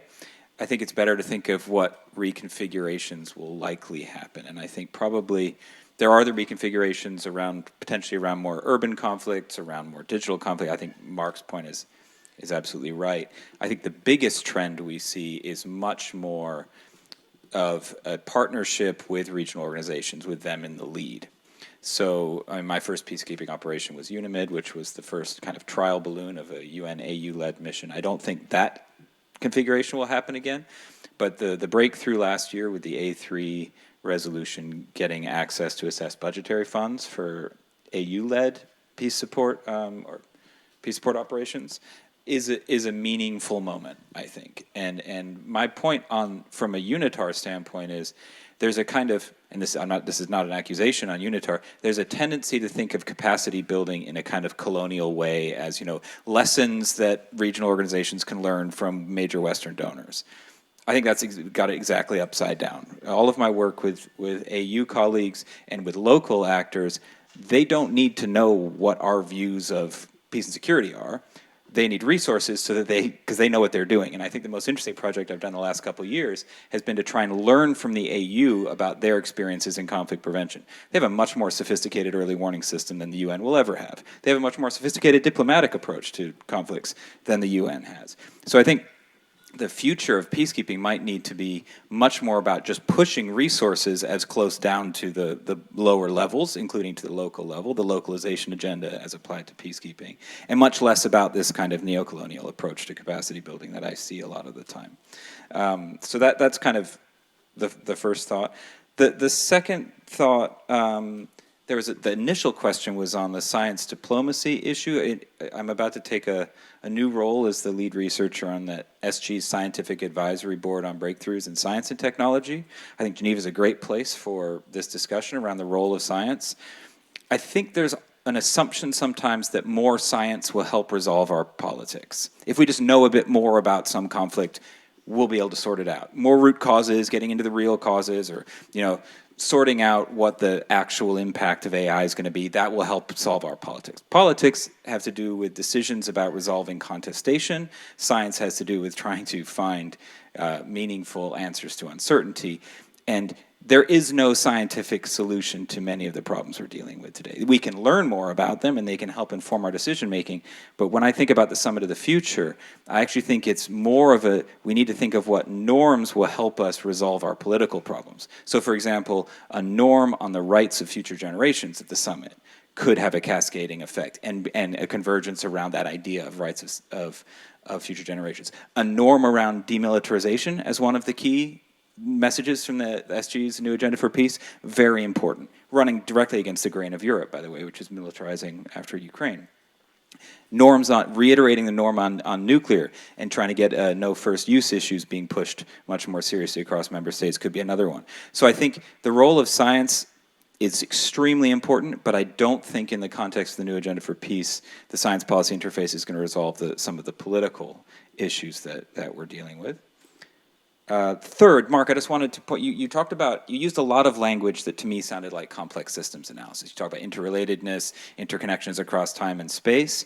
That is an interesting, that's kind of my academic interest is complex systems. That kind of approach is not present in the UN in how we do planning. I don't think the term integration necessarily leads to complex systems thinking. In fact, what integration tends to do is every single entity shows up and articulates their own bit of turf. So you've got your human rights paragraph and you've got your civil affairs paragraph. And that's not systems thinking. And I do think that we're seeing a resurgence in interest in systems thinking with the growth of AI and big data. And I wonder if there's some sort of systems thinking approach that UNITAR might be able to kind of make the system a bit, double use of system there, make it more conversant. And certainly, I think Dolapo's points around the environment are a great opening. The cascading effects of environmental change on security risks is a great example of systems thinking. The penultimate point. Another example of that is thinking about violence rather than war and peace. OECD in 2016 wrote a great piece called States of Fragility, where they described violence much more in terms of like a disease that can metastasize through societies. Other actors, Rachel Kleinfeld's work on Savage Order, which is a great book, has also done this. I think moving out of the war, peace, armed conflict, not armed conflict, the Security Council needs to deal with this, Security Council can't deal with this, that binary. Just think about Latin America. Latin America has no wars but higher rates of violence than almost anywhere else in the world. So we have a certain number of tools that can only be activated when you've got a declaration of armed conflict, but most of the places where people are being hurt by violence are not in those settings. So thinking about how we can break down those binaries might be helpful. Last point, we talk about the big transformations and reforms. There is a discussion. Member states have raised the possibility of an Article 109 UN Charter Reform Conference. That is one of the proposals that was made by some actors, including the High-Level Advisory Board on Effective Multilateralism. That would be an opening to revisit the entire UN Charter. I'm not advocating for it, but when I hear the word transformation and Security Council reform, that is a discussion that is in the background of the lead up to the Summit of the Future. So if you're interested, I don't think it's going to be an Article 109 moment, but it could move in that direction. Thanks.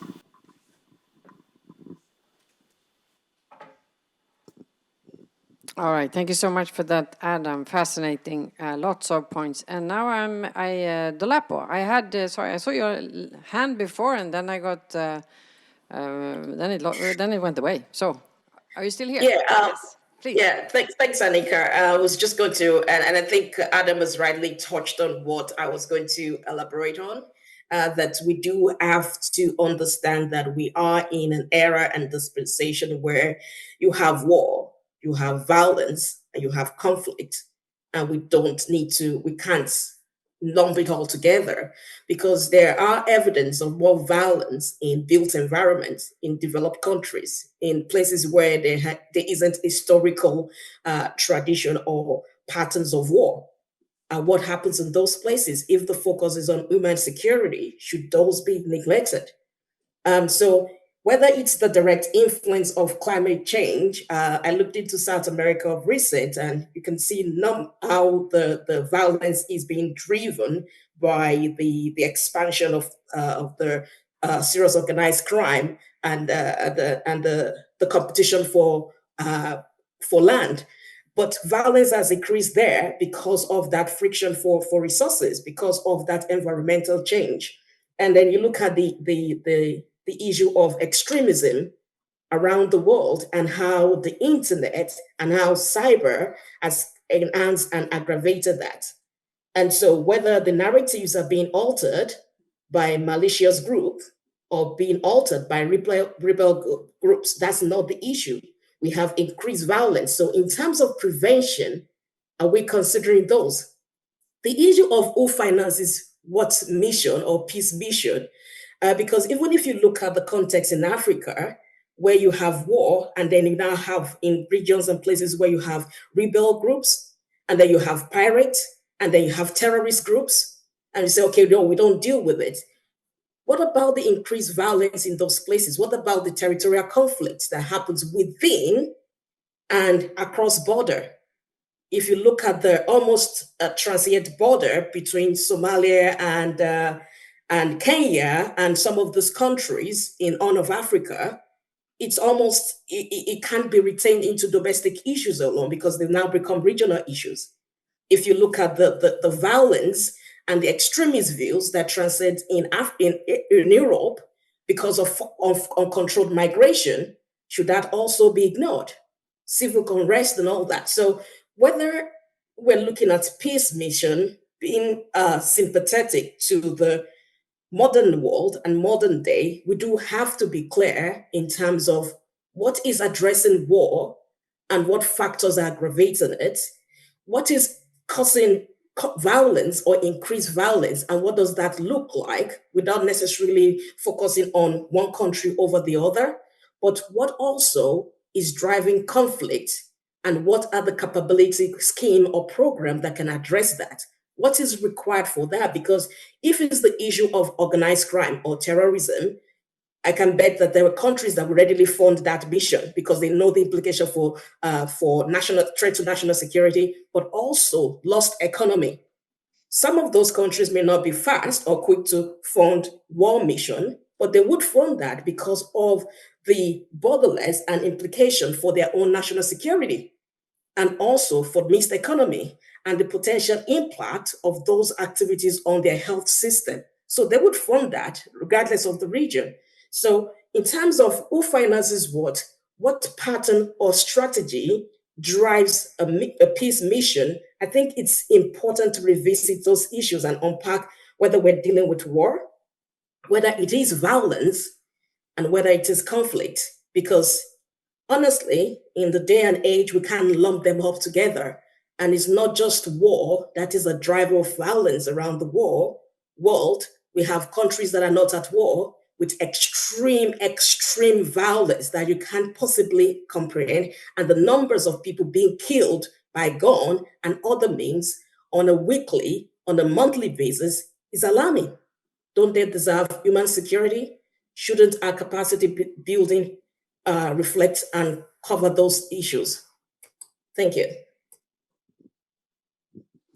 Thank you so much, Dolapo, for raising that. And actually, as the statistics I mentioned in the beginning came from my colleague, Walter Kemp, who's working on this and trying to engage UN peace operations also on more transnational organized crime and other violence. Colleagues, it is still a very vibrant, dynamic conversation and lots of very useful points. I can tell that UNITAR will be very busy for centuries ahead.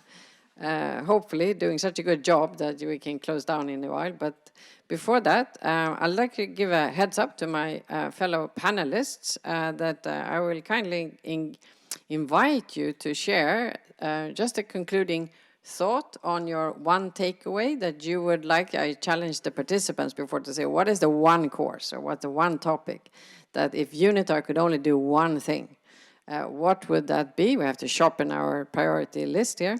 When you're thinking about that, we have one question from one of the colleagues in the online who put it as a question, but I presume you can turn it around to be a recommendation, which is, with the rapid evolution of technology and its impact on security dynamics, how can the new Agenda for Peace address emerging threats in the digital domain, such as cyber warfare and disinformation campaigns? What are the training needs that could help overcome these new challenges? So I suppose that's a proposition, dear colleague, whoever you are, and we put that as one thing. And I think many colleagues, if you look at what's challenging peace missions with misinformation, disinformation, and is really the one dimension undermining much, for instance, on the multidimensional peace operations side of things. I'm sure there will be many people joining up in that course. All right, colleagues, we have exactly 9 minutes. So who wants a very quick sharing? Ambassador, you want to start? Thank you. How many minutes I have? Okay. A minute and a half? Yeah, a minute and a half. Here is a good question. The impact of technologies on the effectiveness of the international, not only national system and international. I mentioned it briefly in my statement. UNITAR may work on that, but I would like to be back again on effectiveness of Security Council. Security Council cannot be reformed because those who are candidates, to mention it publicly, I mean, not publicly, here we are between us, we need some Asian. Would it be India would deserve it? Japan would deserve it? Pakistan would need it? There is no consensus. In Latin America, is it Brazil, Argentina, or Mexico? In Europe, France, UK, how about Germany and other countries? I don't mention Africa because it is even more complex. So this call for reform, we have to be realistic. I was in a number of committees on this. It is easier said than effective. Is it going to be South Africa, Nigeria, Egypt, Algeria, Morocco, Congo, Kinshasa? I mean, if you take by revenue, by population, Security Council reform, and more than all this between Europe, Latin America, Asia, in the US itself, Security Council cannot be reformed because for President Roosevelt to accept the return of the UN after US withdrawal from Society of Nations, the Congress made a deal. It is to be approved by the Senate. This is why no American president can reform without the approval of the Senate. Would the US Senate accept enlarging the Security Council, renouncing veto? So it is much more complex than we think. And I think we should have another meeting for it. But again, just one point. I'm sorry to be long. Our colleague mentioned an article, in reforming Security Council. It is very interesting. It needs to be reformed. How to make it effective? How Germany, who is paying so much, Japan, who are paying so much to the budget, are not members. But there are vetoes. And okay, I mean, it is a long debate and very interesting debate. Yeah. Thank you so much, Ambassador, for this. Now I'm going to turn to my colleagues on the screen. Who would like to come in first? Delhi or UK? You want me to come in? Yes, please do. Okay. For any reform to be effective, there has to be a meeting ground between top-down and bottom-up. There is a huge disconnect today in these two approaches. Huge. And I think institutions like UNITAR and elsewhere need to first approach how to get this meeting ground so that you can realistically research and train for the future. And that's the message I give to everybody, all the contingents, military peacekeepers, etc. Forget about the political picture, forget about what's happening outside. On the ground, I believe every peacekeeper, if they are ingrained with proper virtues, can achieve bottom-up measures. I have n number of stories where people on the ground have done it, etc. So I think in our training approach, we really need to get this meeting ground. Forget about the cynicism, forget about the surrender. What ideas can we pick up from here and translate it meaningfully for effective peace operations? I'll leave it at that. All right, thank you so much, General. Excellent. Great. Dolapo? Yeah, I'm building on what everyone has said. I think UNITAR should, and in its mandate, engage with institutions, organizations, and stakeholders, and build necessary new network and relationship. We've talked about, a number of people have mentioned that today, to develop capacity building programs that combines knowledge, skills, and experience informed by research and understanding of habitus of the beneficiaries. All what we've talked about today in terms of peace building, peace mission, war, conflict, it varies from country to country. It varies from region to region, and they all vary even historically.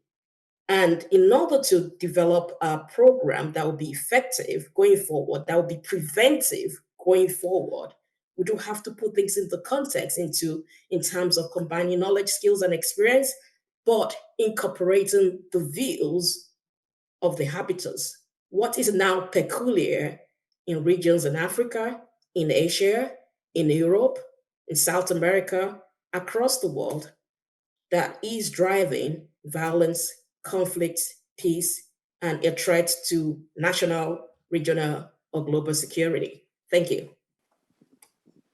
Thank you very much. Brilliant. Adam?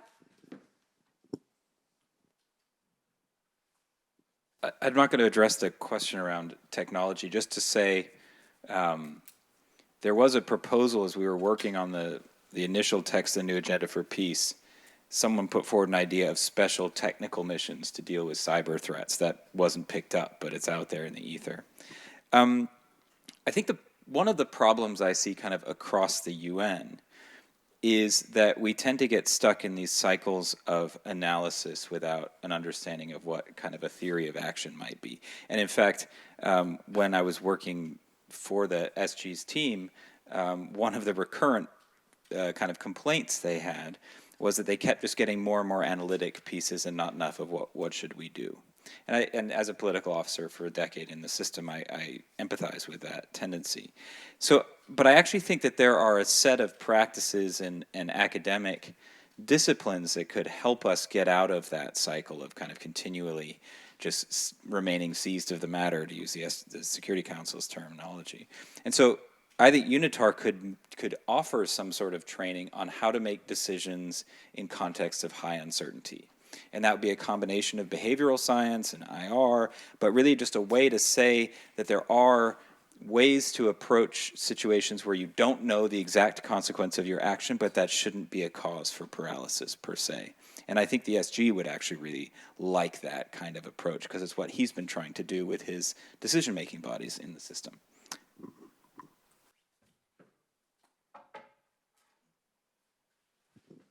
All right, thank you so much, Adam, for that and for kind of concluding the round of final reflections and takeaways by the panelists.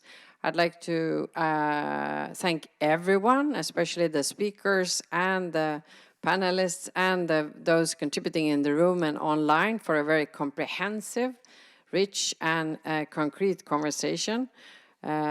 Very much looking forward to listening to the various topics and issues that have been addressed, and especially in light of the very transformational context we're living in, as we are also looking forward to cooperating with UNITAR, continue our long-standing cooperation with UNITAR on a range of issues, but also in terms of our senior leadership course. And Anton, I want to recognize, he's also here in the room. That, of course, need to be revisited in light of the context, the conceptual framework, the content, and also the evaluation and the pedagogy. These are the principles that we work with in the International Leadership Association, and also now together with UNITAR. And those were developed by a wide community of industry, broader than peace and security, it's leadership as such. And therefore, I think the future, which also was mentioned by the ambassador in terms of this cooperation between the public and the private, and really trying to bring the best knowledge in the different sectors together. And if I can just conclude by a small anecdote, which I think UNITAR will like, is that we host this the Leadership in International Security course at the GCSP. And as part of that, for the module when we're focusing on peacekeeping, I give them an assignment to develop their national strategy for their future contribution to peacekeeping. And they're free to design it as and which they like. And then, of course, I think the best proposition that one colleague came up with was that they would send out a battalion of teachers. And I think possibly that from a preventative perspective could probably do even more than some of the peacekeeping missions that are challenged today. And I'm saying that believing 100% in peacekeeping, but so maybe the future for UNITAR is to send out a battalion of teachers into the field. So with that, thank you very much, and thanks everyone for participating and contributing. And I see that Evariste is coming back up.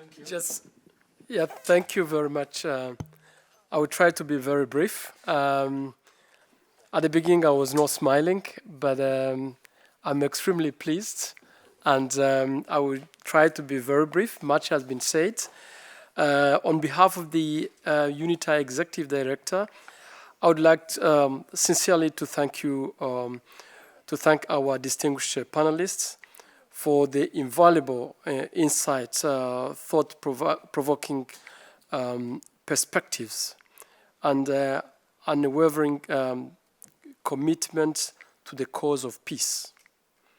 Your contributions have been instrumental in shaping our understanding and refining our approach to addressing the multifaceted issues outlined in the new Agenda for Peace. To all of you who participated online, in presence, comments, thoughts, criticism, suggestions of the future focus of UNITAR, I really sincerely thank you and wish you all the best. Thank you.